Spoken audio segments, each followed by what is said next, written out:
हमारी संस्कृति, हमारे संस्कार सदा रहें हमारे साथ। सब्सक्राइब करें तिलक। कई तरीके की एलईडी लाइट्स आपके घर और ऑफिस के लिए। GR LED lights, make India bright. Vaikunth Dham में तुम्हारा गर्व से भरा हुआ ये वार्तालाप स्वयं ही सबसे बड़ा अपराध है। इस अपराध का दंड तुम्हें भोगना ही होगा और इसलिए हम तुम्हें श्राप देते हैं कि तुम मृत्युलोक में जाकर निवास करो। वैकुंठ तुम्हारे निवास के योग्य नहीं है।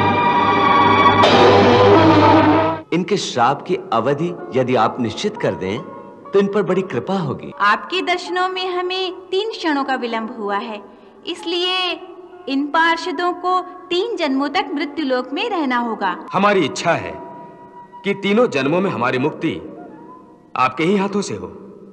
तुम्हारे कल्याण के लिए मैं स्वयं मृत्युलोक में आऊंगा। तुम और विजय नाम के 2 पार्षद भगवान की सेवा करते करते उनके प्रमुख पार्षद बन गए।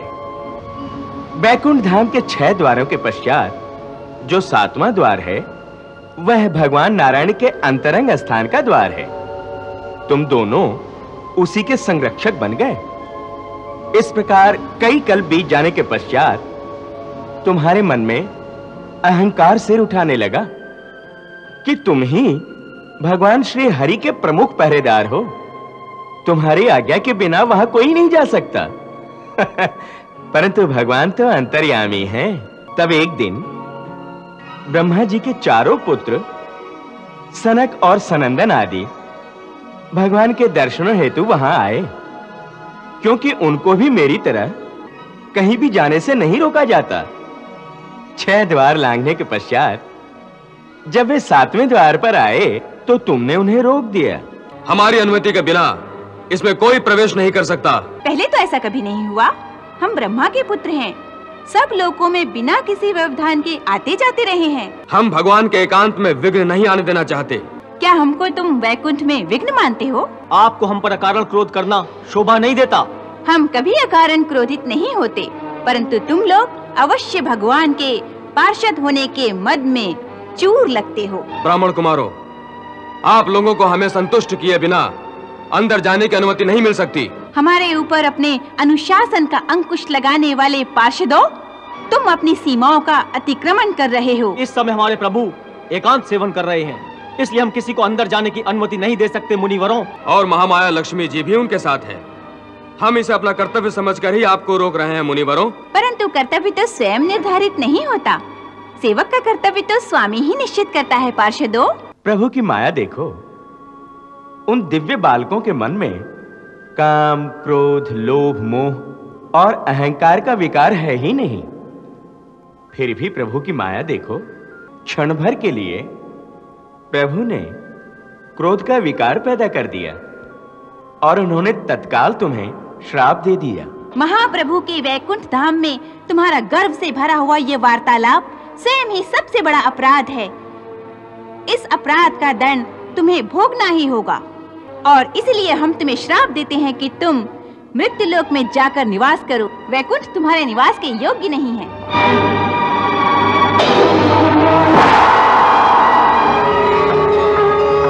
आप लोगों की चरण धूलि से हमारा लोक पवित्र हुआ है महात्माओं।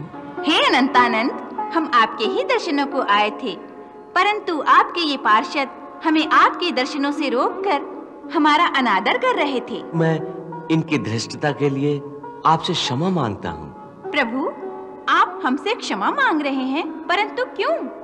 क्योंकि शास्त्र कहता है कि अपने सेवक के पाप का अपयश उसके स्वामी को भी भोगना पड़ता है। प्रभु, आप हमें और लज्जित ना करें। हमारे अंदर क्रोध का विकार उत्पन्न हुआ था, इसके लिए हम पहले से ही लज्जित हैं। इसके लिए आप हमें भी दंड दे सकते हैं दीनानाथ। मेरे यहाँ किसी को दंड नहीं दिया जाता। ये जो मेरे प्रिय पार्षद हैं, इनके श्राप की अवधि यदि आप निश्चित कर दें तो इन पर बड़ी कृपा होगी। धन्य है दया निधान, आपकी विनम्रता ने तो हमारा हृदय जीत लिया है। आपके दर्शनों में हमें 3 क्षणों का विलंब हुआ है, इसलिए इन पार्षदों को 3 जन्मों तक मृत्युलोक में रहना होगा। इसके बाद ये मुक्त होकर फिर वैकुंठ धाम में आ जाएंगे। अब तुम लोग हमारे धाम को छोड़कर पृथ्वी लोक में जाओ। हमारी इच्छा है कि तीनों जन्मों में हमारी मुक्ति आपके ही हाथों से हो। तुम्हारे कल्याण के लिए मैं स्वयं मृत्यु लोक में आऊंगा। तुम मेरे प्रिय पार्षद हो, इसलिए तुम्हारी मुक्ति भी मेरे ही हाथों होगी। बैकुंठ से पतन के पश्चात तुम दोनों का जन्म हिरण्याक्ष और हिरण्यकश्यप के रूप में हुआ।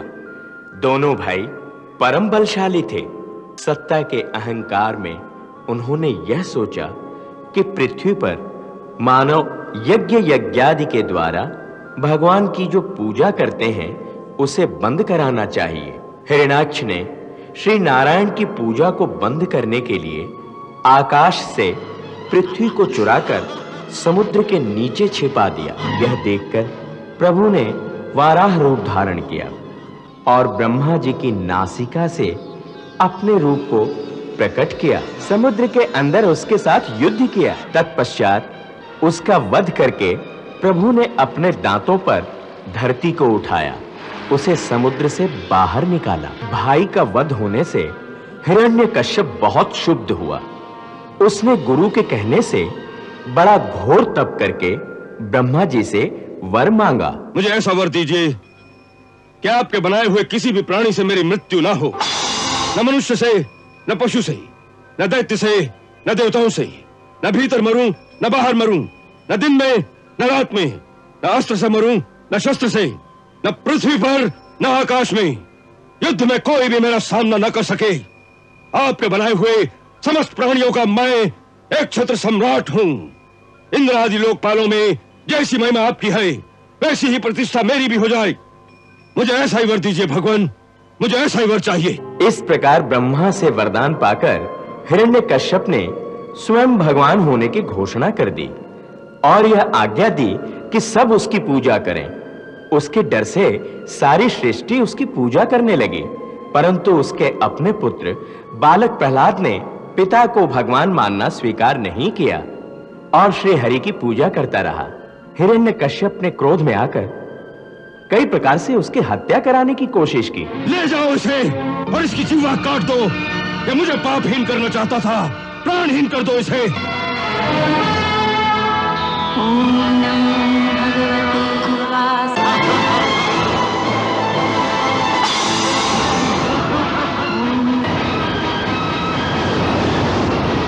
अंत में जब उसने अपने हाथों पुत्र पर आघात करना चाहा, तो भगवान श्री हरि नरसिंह का रूप लेकर एक खंभे से प्रकट हुए। यदि इस खंभे में भी तेरा भगवान है, तो आज न यह खंभा रहेगा, न तेरा भगवान। हे असुरवंशी हिरण्यकश्यप, तुझे ब्रह्मा का वरदान था कि तू किसी ब्रह्मा की सृष्टि से नहीं मरेगा। तो भगवान नरसिंह ब्रह्मा की सृष्टि में नहीं है। ये न नर है, न पशु, न सुर है, न दैत्य। इस समय न दिन है न रात, संध्या वेला है। तुझे अस्त्र से मारा जा रहा है, न शस्त्र से। तुझे नरसिंह भगवान अपने नखों से मार रहे हैं।